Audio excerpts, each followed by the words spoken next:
तो अब देखिए दोस्तों क्वेश्चन नंबर कितना भाई, तो क्वेश्चन नंबर 6 लेकर आ गए। देखिए 6 से लेकर इसमें 10 तक, तो देखिए 6 देखते हैं। तो क्वेश्चन नंबर 6 में क्या कहा गया है कि दो क्रमिक सम संख्याओं का एचसीएफ क्या है, हाईएस्ट कॉमन फैक्टर क्या है, यानी मस महत्तम समापवर्तक, यानी मसा पूछा गया है, यानी हाईएस्ट कॉमन फैक्टर, यानी कि दो क्रमिक सम संख्या, मतलब क्रम से दो सम संख्या लेना है। तो सम संख्या किसे कहते हैं, जो दो से पूरा पूरी भाग देने पर कट जाता है उसको सम संख्या कहते हैं।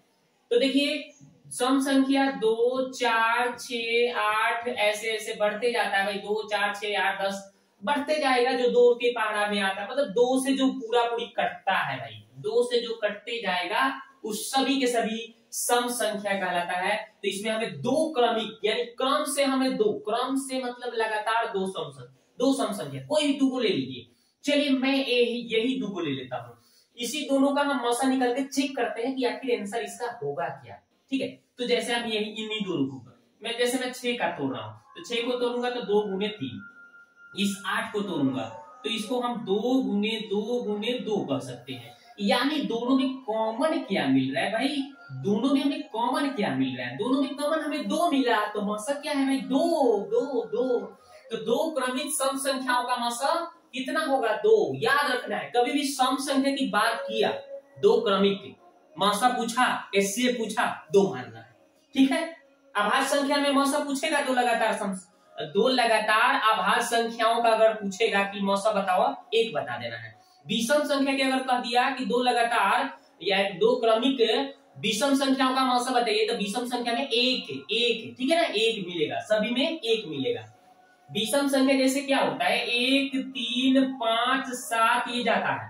तो यहाँ पे हम कोई भी अगर लगातार क्रमिक संख्या 2 लेते हैं तो इसमें हमें कॉमन क्या मिलेगा, दोनों, यानी 5 और 7 किससे भाग लगेगा, 1 से, या नहीं तो 5 से, ये 7 से नहीं तो 1 से। तो विषम संख्या में 1 हमें मसा मिलेगा, याद रखिए। सम संख्या में मसा 2 मिलेगा।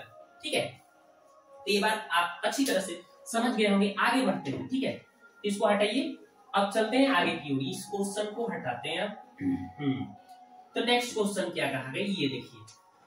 तो क्रमिक सम संख्याओं का मसा एचसीएफ 2 होगा। इसमें देखिए 1440 में 2 का अधिकतम घात पूछा जा रहा है।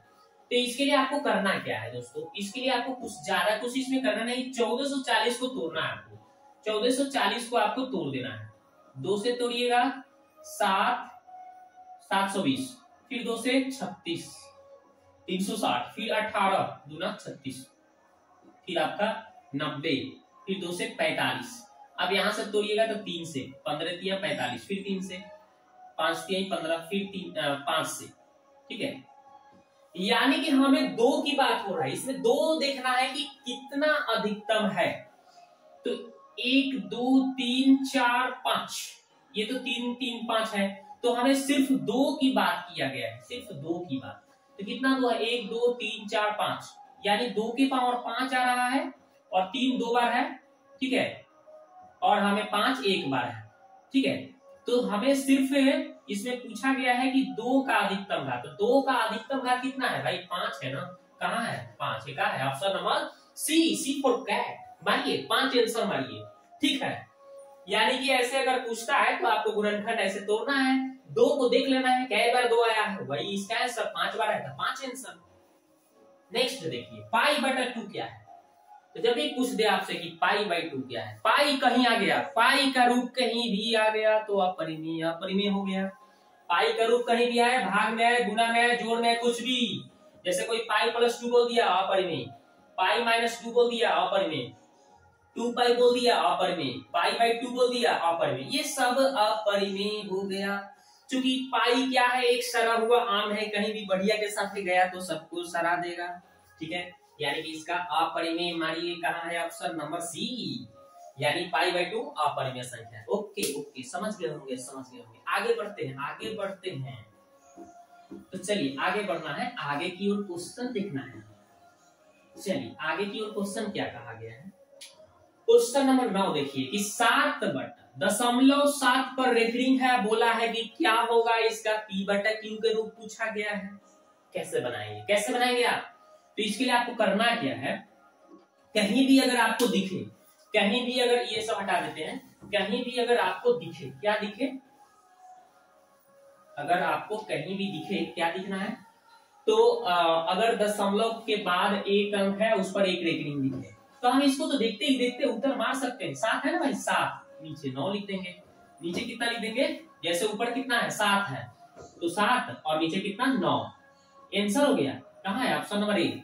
हमने कैसे समझा कि आखिर 7/9 कैसे आया, कैसे आया, क्योंकि इसका हम एक ट्रिक बता देते हैं आपको। ये ऑब्जेक्टिव की बात है, कुछ ट्रिक्स भी लिया करिए, ट्रिक्स लीजिएगा तो वहां पे टाइम की बचत होगा, क्योंकि 100 में 50 बनाना है, देखते ही देखते आंसर मारना है, ऑब्जेक्टिव की बात है ना भाई। तो करना क्या है, अगर दशमलव के बाद अगर p पर रेकरिंग, कोई भी p अंक है उस पर रेकरिंग, तो p/9, जितना अंक के बाद रेकरिंग तो उतना 9 नीचे होगा। अगर कहीं ऐसे दे दे p और q और उन दोनों पर रेकरिंग, तो यहाँ पे p q ऊपर रहेगा और दोनों पर रेकरिंग है, यानी 2 × 9, ठीक है। जितना ऊपर रेकरिंग होगा, जितना भी अंक के ऊपर, उतना 9 नीचे दिखना है, ठीक है। तो यहाँ पे 7 है और इस एक अंक के बाद रेकरिंग है ना, एक ही अंक पर रेकरिंग है, तो वही 1 9 लिख देना है, यानी 7/9 लिख देना है, ठीक है ना, समझ गए होंगे। कोई भी अगर ऐसे बोल दे, जैसे बोल दे कोई 0. बोल देगा कि 5 है, ठीक है, और इस पर रेकरिंग लगा है, तो 5/9 हो गया, सिंपल।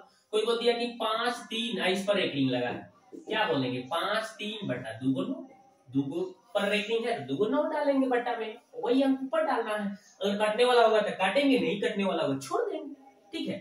जैसे 0.6 है, रेकरिंग है तो 6/9 करेंगे, 3 × 6 3, ये ना काटने वाला था तो काट दिया। देखिए देख लिए ना 2/3 इसका, लेकिन यहाँ से इसका आंसर देखते ही देखते आप बना लेंगे। आशा है कि आपको समझ में आ गया होगा कि ऐसे सवाल को कैसे आप ट्रिक से चुटकियों में बना सकते हैं। आगे देखते हैं, निम्नलिखित में कौन अभाज्य संख्या, अभी थोड़ी देर पहले बताया था, ये अभाज्य संख्या किसको कहते हैं, जो स्वयं से कटता है और एक से कटता है उसको अभाज्य संख्या कहते हैं। कौन है कौन है कौन है, हाँ 23 दिख रहा है, 23, जो व्यक्ति 23 ऐसा व्यक्ति है जो खुद से कटेगा, नहीं तो एक से कटेगा, और कोई अंक से नहीं कटने वाला है, ये 23 दिख रहा है, यही इसका आंसर हो गया, B4 बॉल, ठीक है, B4 बॉल। आगे बढ़ते हैं,